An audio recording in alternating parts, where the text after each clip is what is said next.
Welcome everyone. My name is Jurgen Montoute, and I'm an Investment Services Officer at Invest Saint Lucia and your host for tonight. Before we get started, I would like to thank all of the attendees, our panelists, and our gold sponsor, the Saint Lucia Development Bank. For our new attendees, Boost is a virtual incubator and accelerator program that will encompass a community of strategic partners, startups, entrepreneurs, and business-minded individuals working together to transform the entrepreneurial landscape in St. Lucia. As part of the program, we've introduced a monthly panel discussion called the Boost Tech Series, which focuses on a themed topic featuring entrepreneurs from different backgrounds and sectors. In this month's installment, our theme is online business, e-commerce, and digital currency. Over the last decade, businesses in the Caribbean have slowly begun to build a digital presence as online business and e-commerce have gained popularity globally. In 2018, it was estimated that the Caribbean business-to-consumer e-commerce market was valued at $5 billion and is growing at about 25% per year.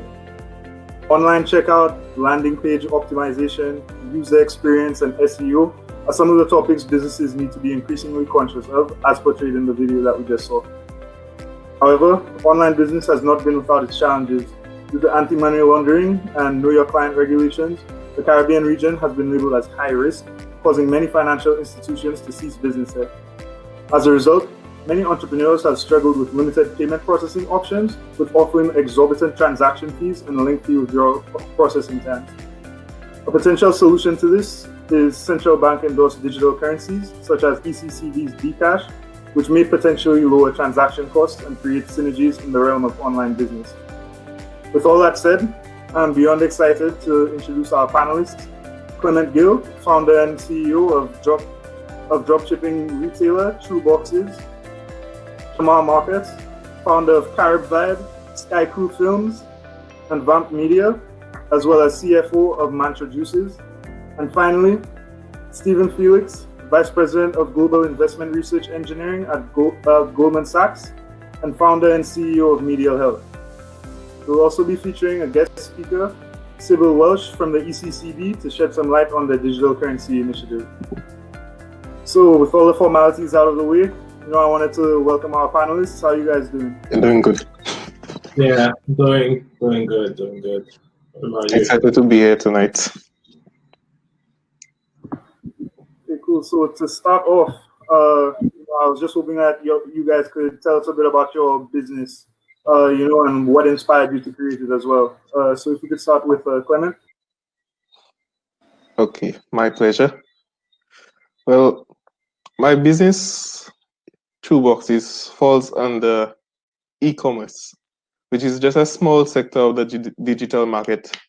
More specifically, True Boxes is a drop shipping e-commerce business, which means instead of holding inventory like a traditional retail business, I created a simple website where I list products for sale.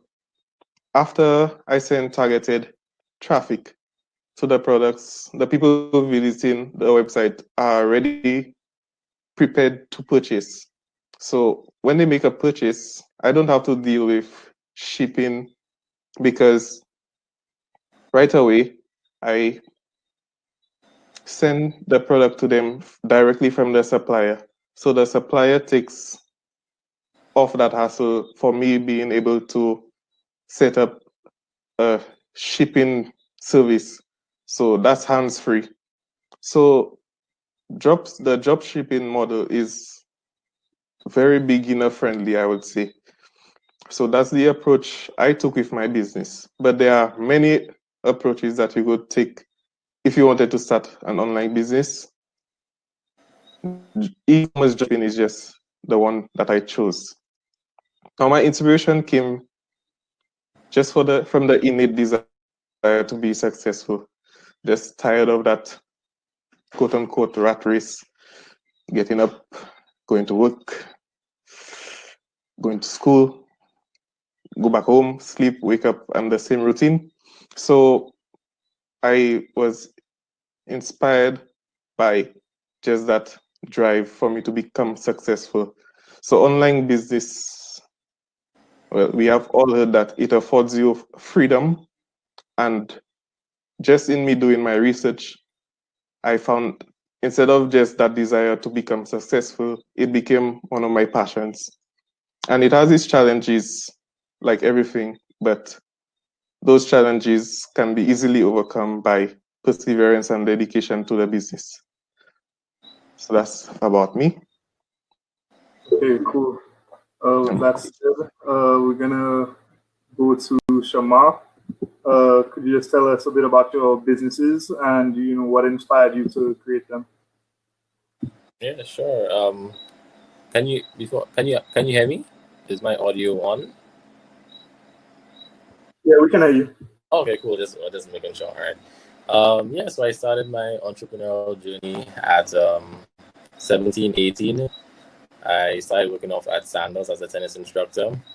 And then I was operating two businesses, which is CaribVybe and SkyCrew Films.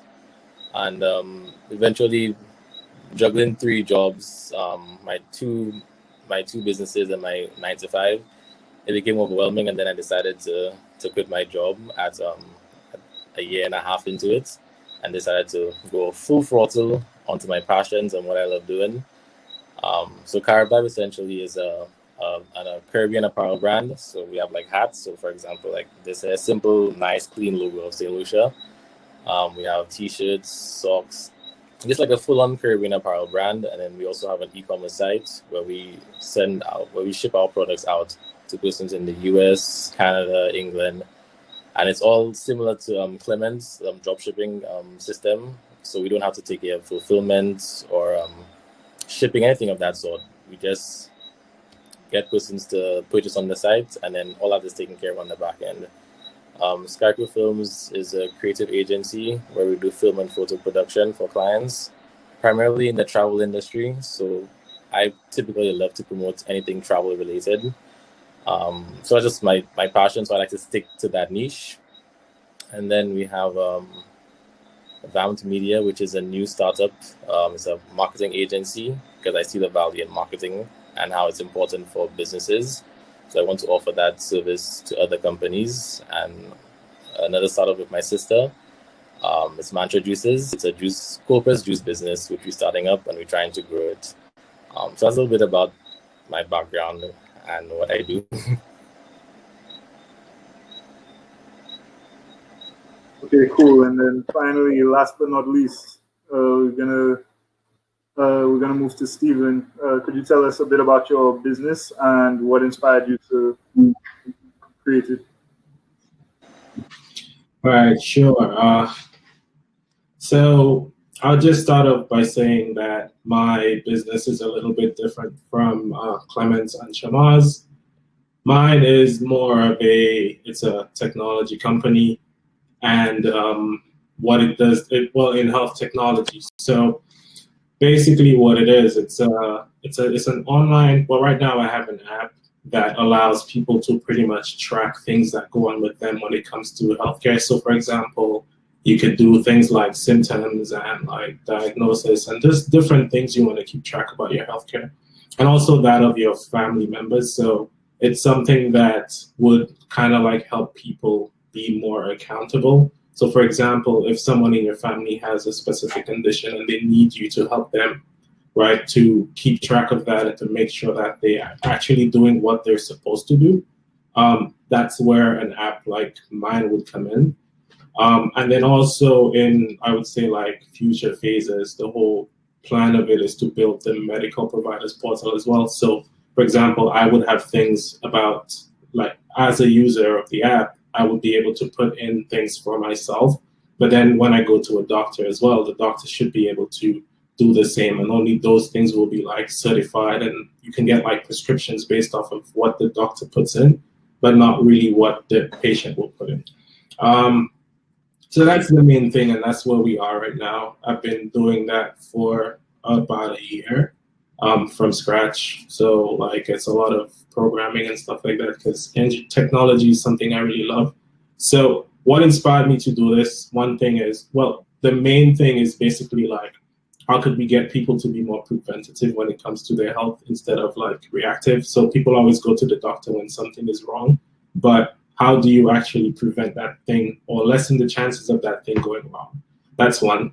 I had two experiences that one in Saint Lucia and one here in the US. The first one, I went to a doctor, and then a week later I had to go to a follow-up. I was visiting home, right? Went to a doctor. A week later I had to go for a follow-up. When I went for the follow-up, they couldn't find my file because they had switched offices. Everything was on paper and they didn't know where it was. So I kind of had to repeat everything. And the second one was I needed to have a surgery here. And I had scans done at one medical provider. And then when I took the CD and brought it to the other medical provider, they didn't know how to like interpret or read whatever that was there. So I had to do that twice, right? And then I would say the third thing is a personal thing. For example, like people are always very aware of what's happening with their money and everything else, but never about their health or their families. So it's really how do we get people to be more accountable when it comes to things. I would say the number one thing, which is your health. And also, it's a pleasure to be here. So thank you for hosting that. I think this is great, and I'm happy to be here. Right, and we're happy to have you here. Somebody asked, what is the name of the app? It's Medial Health. It's available on Android. You have it on iOS as well, right? I know it's on. Yeah, iOS and Android. Okay, cool. So my next question is, what are the challenges you have faced with managing an online business, and how did you overcome those? Can we start with Shamar for this one? Oh, sorry, can you repeat the question? I was just reading the comments. No problem. So the question is, what are the challenges you have faced with managing an online business, and how did you overcome those? Oh, where do I even start?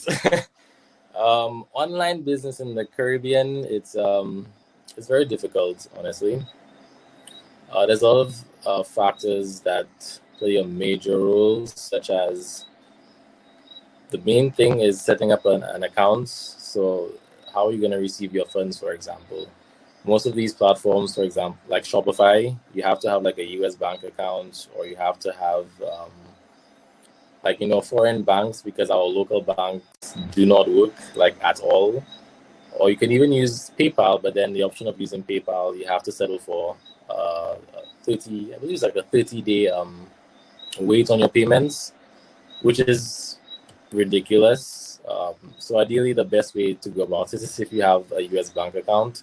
But then one way of going past that phase, you can use things such as TransferWise and set up like a virtual US bank account, and then you can then connect that on your back end. That's one of the major issues in running an e-commerce store. Yeah. Okay, so now I'll move to Stephen. What has been? I know your business is fundamentally different, but I would still like to consider it under that online business umbrella. What has been a challenge for you in setting up Medial Health? So I would say a couple of them. So in the early stages of a company, right, even though it's online, even though it's a store, whatever, right, you still need to meet with your customers first where they are, right? You still need to, I think, no matter how your business is, you would still need that like human type of interaction or human touch to it. So I would say like in an ideal world, and just to say that I started in last October, right? So started building the product, and by the time it was ready to be released and everything, it was COVID, so nobody could go anywhere, right? So I couldn't really meet with people and do like live demos, right? One of the main customers would be medical institutions, right? And as the business continues to grow, and we continue to keep adding features, I need to meet with those people, right? Medical institutions, medical professionals, and also just like regular Joe Schmo on the street, right? Or John Doe on the street, right? I need to meet with people and talk to them in person because healthcare is so sensitive that I feel like if you were to talk to somebody online, it would be different than if you're actually talking to that person in person. Actually talking to that person like there was some trips I wanted to make. So for example, going to various developing countries and like meet with people there in person and talk to them, couldn't really do that. And yeah, like I mentioned before, just any type of live demos, right? And then also it allowed, but I would say, how did I overcome it? I would say that it allowed me to basically focus on building the product itself. And then I would say, my network to like meet people. So I think if I were to be able to go out and meet people, there are certain people I would not be able to meet, but through online networks like I would say LinkedIn and just connections that I have already, I was able to meet certain people that I think I would not be able to meet physically. So I think the biggest thing of starting an online business or any type of business is to actually know your customer. So I would say it takes a lot of time and effort to get to know your customer and to get to know the needs of your customer. And for me, this is the major thing I faced. Okay, yeah, that one was very insightful. So like my next question is probably more focused towards Shamar and Clement. Wait, we haven't. I'm sorry, Clement. I skipped you. What is the challenge that you face with managing your online business, and how did you overcome that? Sorry about that. Mr. Montoute, I'm disappointed. My challenges were in the setting up. Now, setting up with different software, because I'm not an American. So my ad account with Google, at first they rejected it, and I needed the Google account, the Google ad account. So I had to go an extra step to contact their support and then eventually contacting somebody higher up in the chain to actually accept me as a merchant account. So when you set it up an online business in Saint Lucia or in the Caribbean or outside of the US, I would say it's a little more difficult because, like I said, the US market is the market that I'm specifically targeting. So because I'm not a US citizen, there's challenges with setting up. Another challenge was with the payment processors and converting EC to US. PayPal kind of punishes you for the conversion. They almost charge close to $3 EC for $1 US when you're doing that conversion, and that really hurts the margins. And you also have to pay that normal transaction fee, so it really hurts the bottom line. But the other challenges such as customer service and stuff like that, it was difficult at first because with every business you have to deal with customers, no matter if it's online or a traditional business. You have to deal with your customers, and especially with online e-commerce, you have to deal with returns and chargebacks and all these customer issues. So at first it was difficult, but then asking questions through my mentors, they guided me. They gave me scripts to say what's the best way to deal with a customer that does this in this situation. So although there were challenges, it was fun challenges. I felt like so relieved when I climbed that hurdle. So that was the challenges that I faced when managing my business. Very insightful. And I also see we have some, feedback in the chat. some payment processing solutions. Jesus' husbands just mentioned Squeeze Cash, which has a WooCommerce plugin which St. Lucian businesses can take advantage of. And Shamar also gave his cosign on that one. Moving on, my next question is more geared towards Shamar and Clement. What would you say,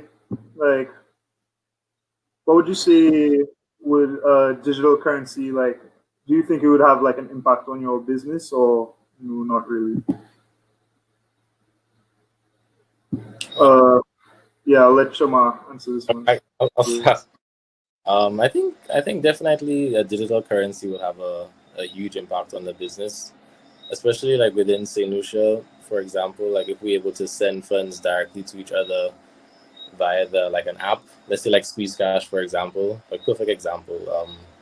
You just add your account in, and then you can send funds to friends, family, using the app with minimal charges, and you get the deposits directly into your account. So now with the whole COVID situation, if we want to do things let's say curbside pickups or online deliveries and things like that, with platforms like Squeeze Cash, you can definitely take advantage of that, of the app features. So I think for sure, if we have platforms like that and everyone's on it and using it, that's the big thing, is getting users on the app. Because you can have these amazing apps, but then if you don't have the users, then it's what's the point, So yeah, definitely we should have more of these apps available, and persons should be actively using them. Well, that's the goal, for persons to actively be using them.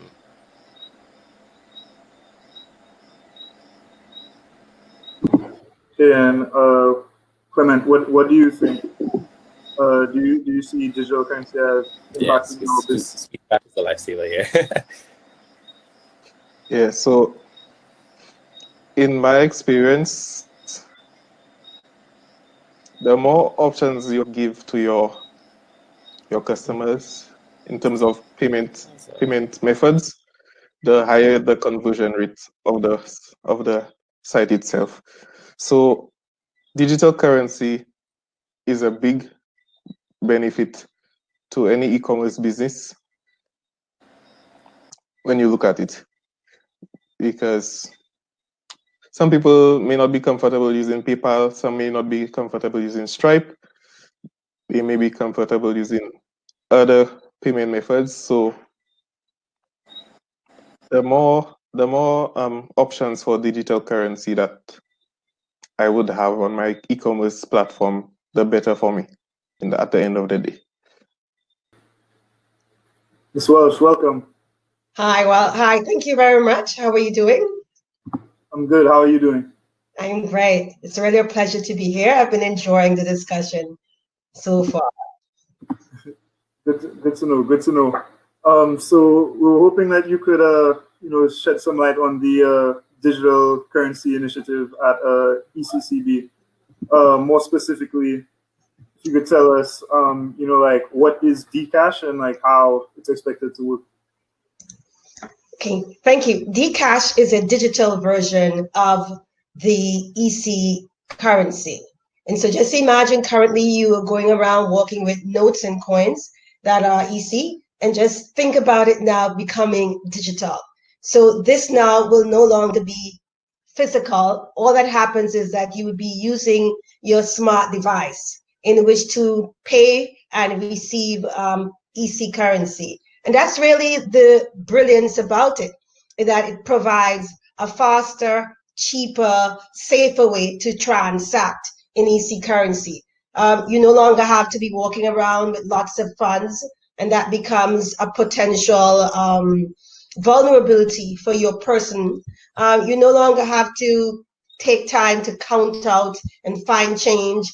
It's simple. And what happens is, using your smart device, once you download the app from whether it's the Android or the iOS store, and then you then have to either get credentials from your financial institution, or if you don't want to integrate your bank account with your Dcash account, then you can do that through what we call an agency. So what we're providing is options for access. But once you have the app and you have your wallet loaded with digital cash, Dcash, then it's a matter of you just go to a merchant who is a Dcash merchant, and that will be identified in the app itself, so you know exactly who are part of the ecosystem. And as more merchants come on board, that will then be built out in the app to show you where you can transact in Dcash.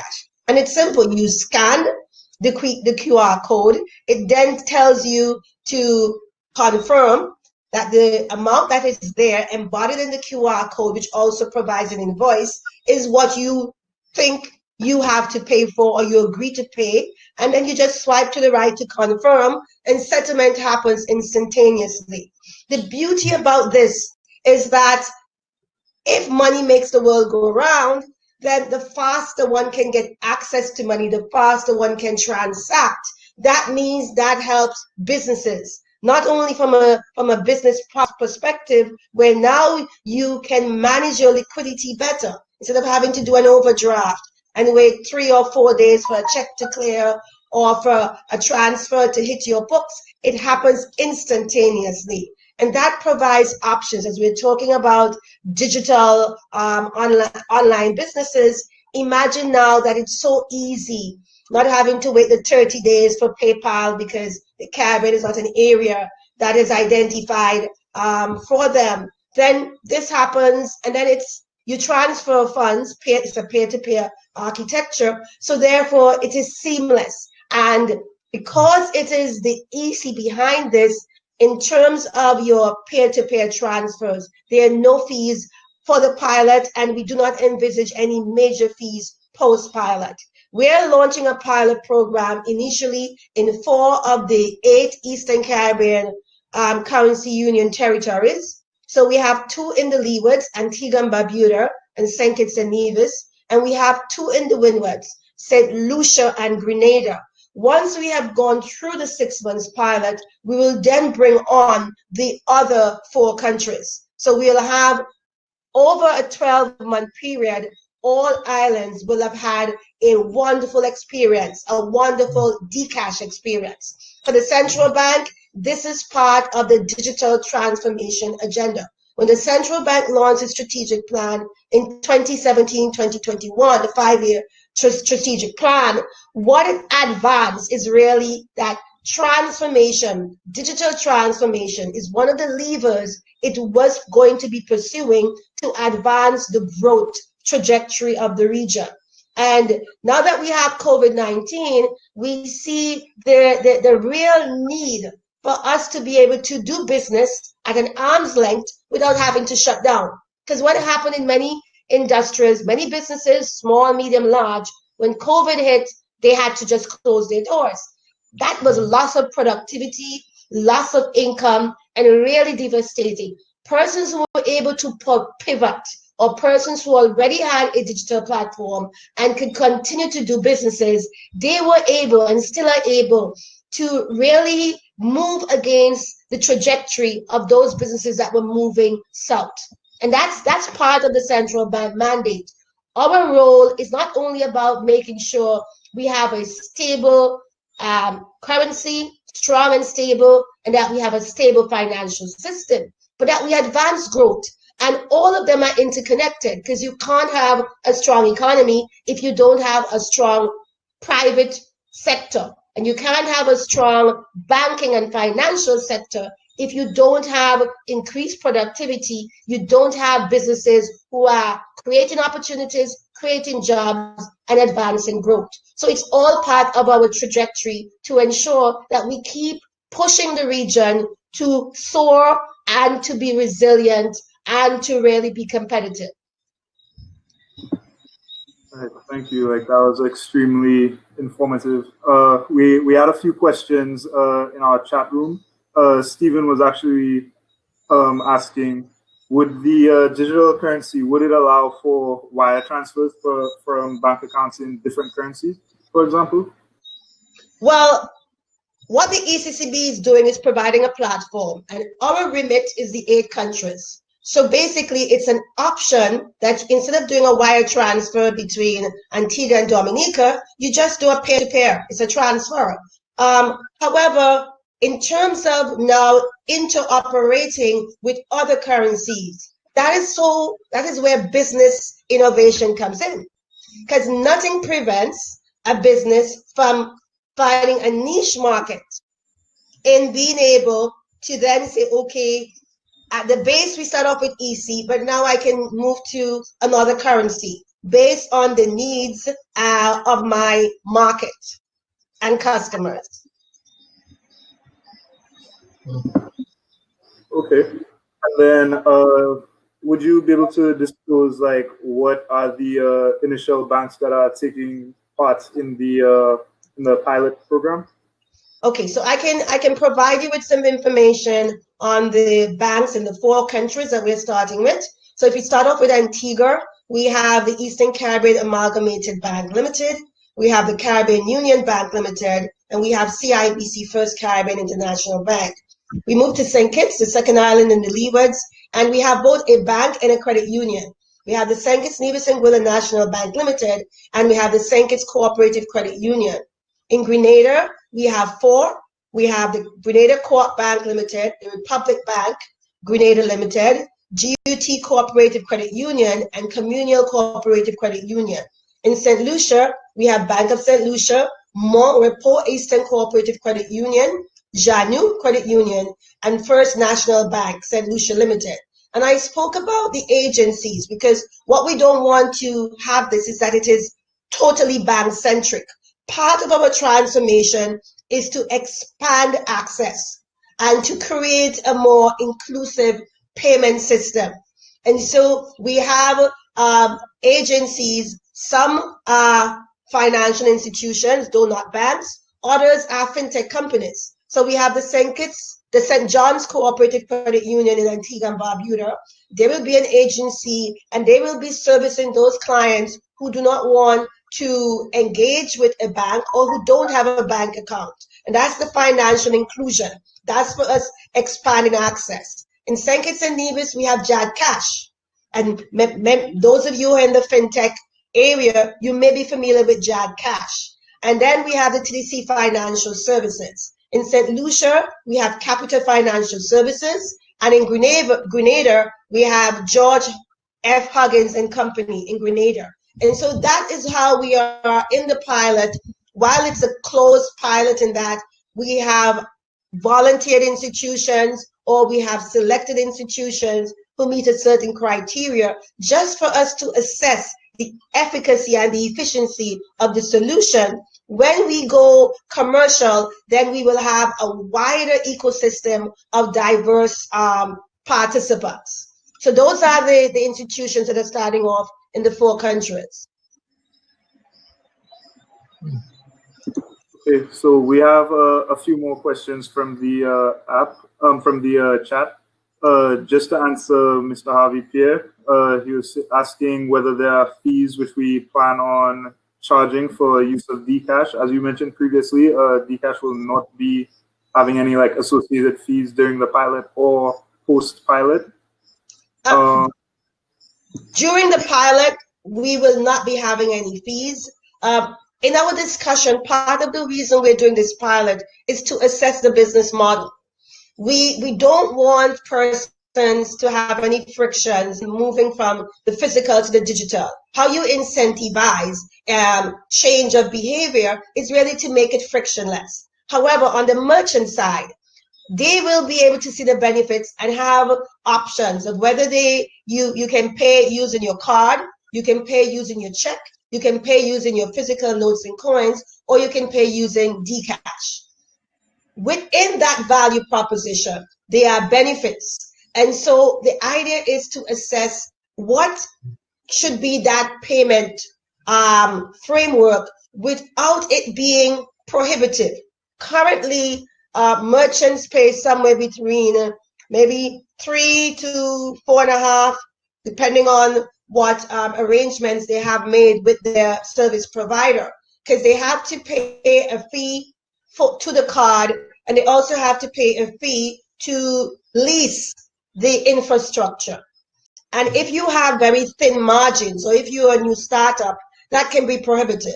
So what we pledge as a central bank is we want to make sure at the end user, the retail user, there is no difference between moving with a digital EC and a physical EC.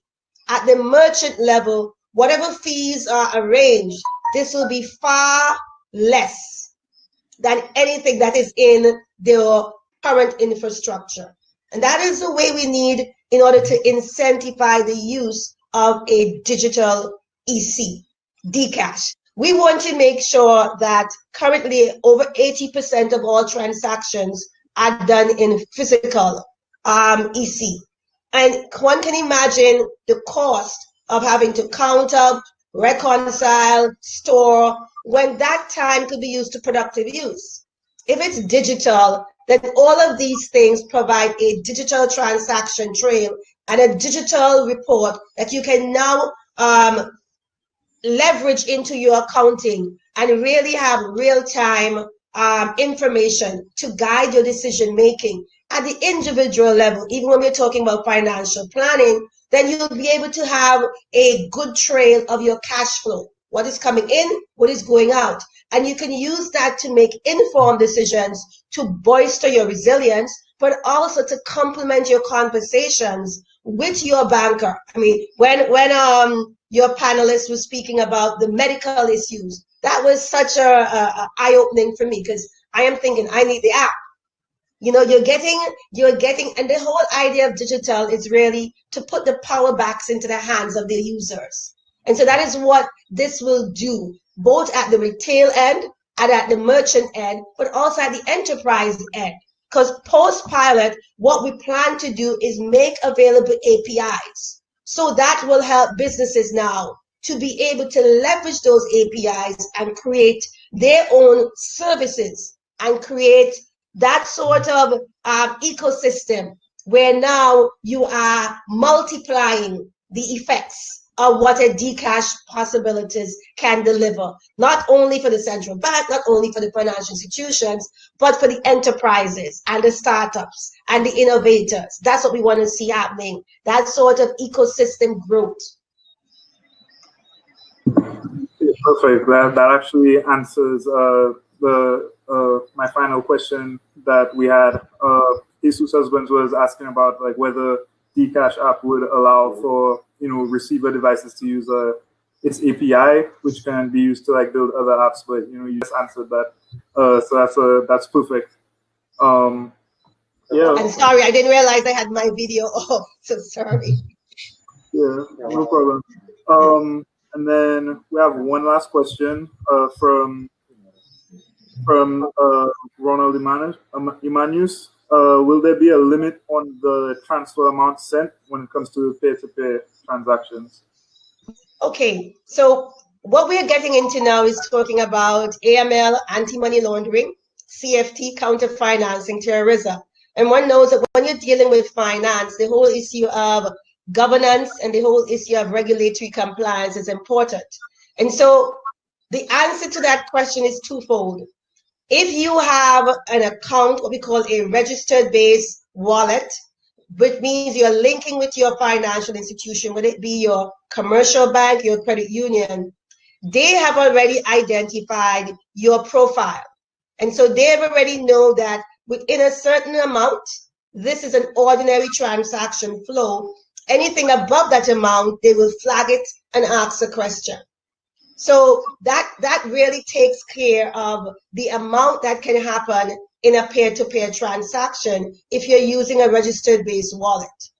If you are using a value-based wallet, then the transaction amount that you can do is limited because there's no ongoing monitoring. So you have $1,000 US, which is the equivalent of 2,700 EC. And that is how you can go ahead and transact within that as a monthly limit. And that is because when you have a value-based wallet, you do not have to provide a lot of data. You provide the first tier of know your customer data. You only have to provide one piece of ID. And the reason we're doing it is that to open a bank account in our jurisdiction, there is so many documentation that you have to provide. You have to provide bills. You have to provide to show proof of address. You have to provide all of these 2 pieces of ID. Now, if you don't have a driver's license, or if you don't have another piece of ID, it means you can't get access. Our role is to expand access, but we also have to recognize that we have to honor what is the regulatory parameters in which this can operate so that everyone benefits from the compliance. And so if you want to have more than that limit, then you move to a registered base with your credit union or your commercial bank.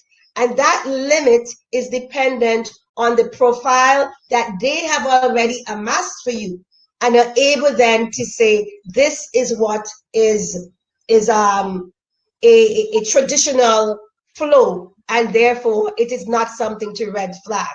Of course, the limits would vary. If you are a business, then the commercial bank or credit union will have a different limit as opposed to an individual like me who doesn't have a business. And so they would look at these things in order to determine what they have to flag and what they don't have to flag. And all of this is done digitally. So there is a electronic system that is carrying out the anti-money laundering, counter-financing, terrorism monitoring. And it's just looking for triggers that the financial institution would set in terms of the upper bound for any transaction amount related to the profile of the person. Okay, great. That's it for our time with you. We're gonna have to move on to our Q&A. But I really appreciate you taking the time out to enlighten us on the whole initiative. It's extremely interesting, and I'm beyond excited to see how things play out with the Dcash program. So thank you. Thank you very much, and good luck. I'm really excited for your discussion. Right. Thank you. All right, I know we probably had a few more questions, but it seems we may have to have like another boostex, just for I think so, definitely. There's still a lot more to touch on. There's a lot more to actually discuss on. Right. So that's it. We're gonna have to move on to our Q&A session. So if any of the attendees have questions for our panelists, feel free to drop it in the chat, or you could even raise your hand and we can add you to answer it via video.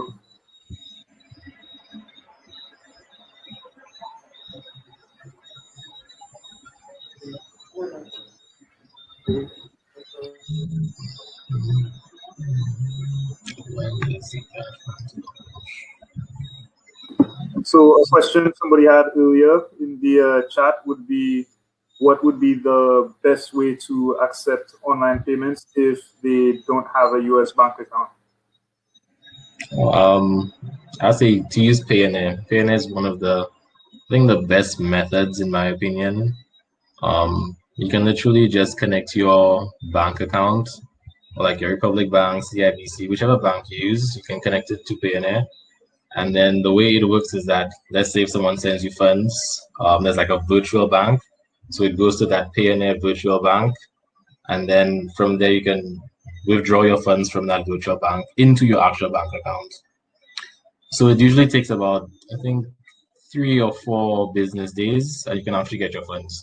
So that's a great way to accept payments regionally, internationally, anywhere. It works literally in any territory. And they accept pretty much all banks, I believe.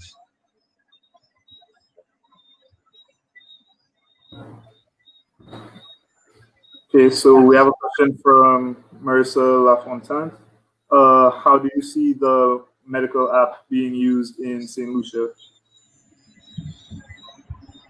Okay, so in terms of how I see it being used, so currently what I know for sure, and I think there are a couple changes that are happening now, that it would be good if I say we would have like a fully digital like we have a fully digital quote-unquote experience for healthcare in not just St. Lucia, but the other developing countries, right? And that would there's a couple of benefits, right? So that would allow people to, number one, know what's going on with themselves and like even their families and whatnot. But then if I now have to go to a medical provider, or I'm waiting for test results, or I need a second opinion, right? It's very easy for me to get that done. Another thing I would say is having a digital footprint in healthcare would allow people to like stop spending so much time waiting in VH for them to process papers, basically.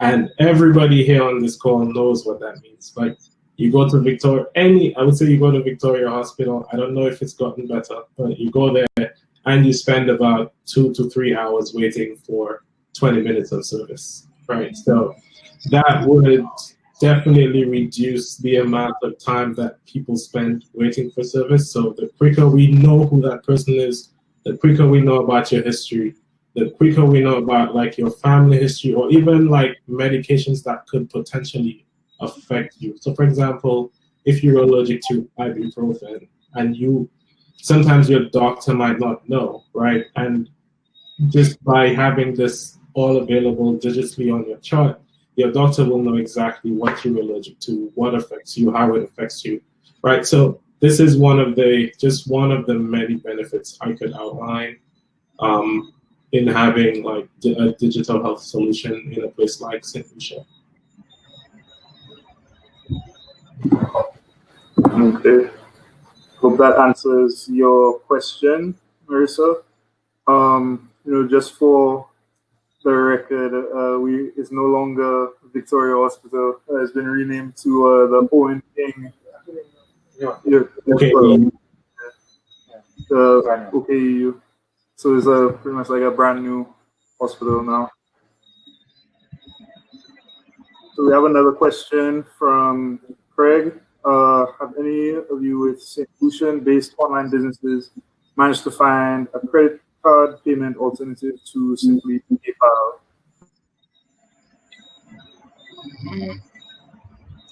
You want to take the floor, Clement?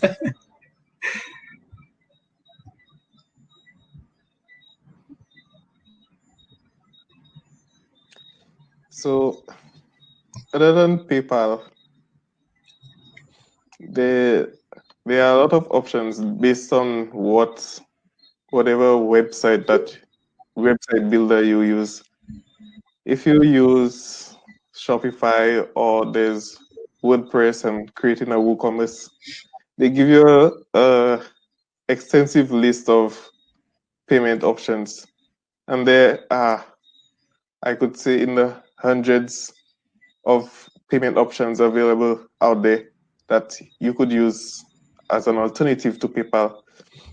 Yes, to checkout is one. That one is very similar to PNA in the chat, Remy Francis. So if you're really looking if you don't really trust PayPal, you could go on Google and search the alternatives, because there are hundreds of alternatives, and it's just what you feel comfortable with, which one has the best rates for you. But in my experience, PayPal's rates are the competitive rates. That's what you will find on most other payment processors. So it's up to you to find that one that the interface suits you best, you trust them more, which one gives your money, releases your money faster, and so on. So that's my suggestion for alternatives to PayPal. Okay, so we have a question from Francine Bryce. I think this one is also towards you, Stephen. How exactly do you generate revenue with the Medial Health app? Is it like a subscription service with the medical groups, or could you just provide some clarity on that, if you don't mind? Yeah, so that's a really good question. I think everybody I talked to about this app asked me that same question. So the number one thing I would say for sure is I don't want the regular person on the street, the patient, to be paying for any type of subscription to use the app. I think it would be not I think, but it's definitely like the medical providers and the ones providing services through the app, right? So for example, to do the storage, like all of the legal types of risks that we have to take with medical data, that would also come to us as well. Right, so this is what the medical providers would be paying for, just the storage of that data, the retrieval, the ability to use the applications to like keep their medical records that they're producing up to date, and also to make that available to the patient/customer.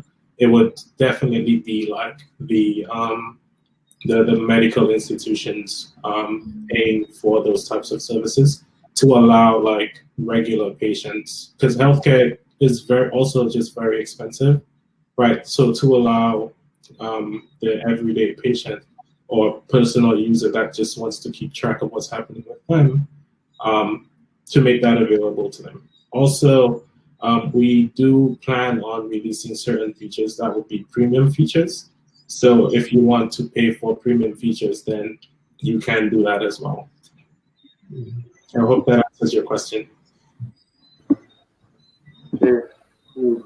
And then we're gonna have our final question for the Q&A. I feel like this one definitely applies to all three of you.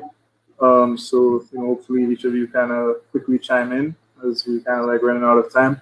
How important do you think data collection is within Caribbean online businesses? Shamar, I'll let you touch on that one first, since you haven't spoken. Sure.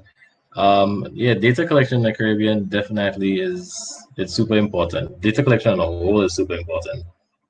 Like one of the things I realized in terms of data collection and like, for example, why Mark Zuckerberg and Facebook is so data hungry is because data is money.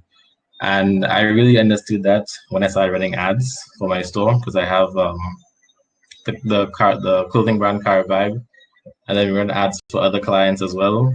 So with ads, it's all data driven. So we're able to target people based on their demographics, their age, what they like, their interests. If you're into photography, videography, we can target people by their income as well. You can also target people based on like many different things, and being able to target people and have a full-on data bank, I would say, it's valuable, because once you have that data, you can literally market to those people and get those people to convert onto whatever you're doing, whether you're selling a service or you're selling clothes or anything of that sort. I could be in St. Lucia running an e-commerce store online and then advertising St. Lucia shirts to, in the US, persons who have interest in St. Lucia or persons who have been in St. Lucia, and then they can then put this on the site and get their items. So definitely data is super important, and the more data, the more money, literally, to be honest. Okay, Clement, you want to chime in on that? So Shamar spoke to the advertising part of it, and I believe that he said the core uses of data for online businesses, but also you look at another perspective, which is email marketing. And email marketing is extremely important. When you look at it, getting a customer is one thing, but collecting that email, you are able to resell to that same customer with a fraction of the cost. So you are into your ad, you run your ad campaign, then you make some sales. If you do not collect the email address, then you basically spent, let's say, $100 to make $200.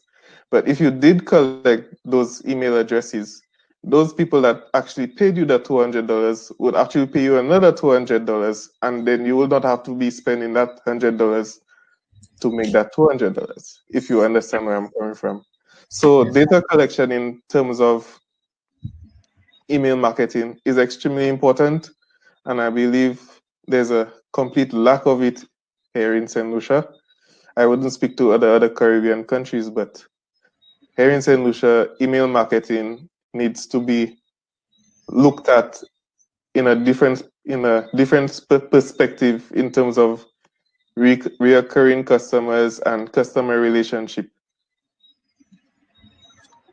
Okay, great. And finally, Stephen, I know data is especially important with what you're trying to do with media health.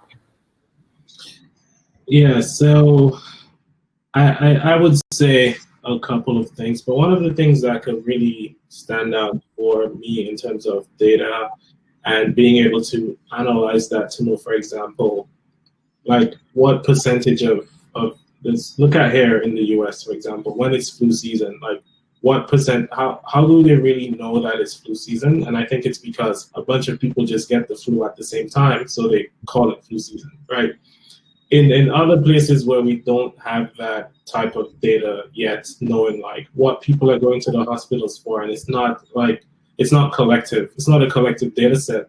It just means that when it comes to, for example, our Ministry of Health or whoever is responsible for procuring and securing the appropriate medications for St. Lucia, they don't really have the proper numbers or percentages of how much of that thing would they actually need, right? So having that type of data will give you a lot of insights, like, for example, based on location, like what type of treatments people actually need over there, right? And so just having a lot of medical data will allow I would say our government to do that type of stuff as well, right? Just to get more insight into what does the health profile of your country look like. If you were to ask anybody this question today in St. Lucia, I'm pretty sure you won't get a concrete answer. So that's where I see data coming through when it comes to like healthcare in developing countries. Okay, and that's all the time we have for today. But I wanted to say thank the three of you for taking the time out to participate in this panel discussion. Hopefully, all of our attendees were able to get some value out of it. I know I, for one, definitely did. Thank you to Ms. Welsh and the ECCB for shedding some light on Dcash.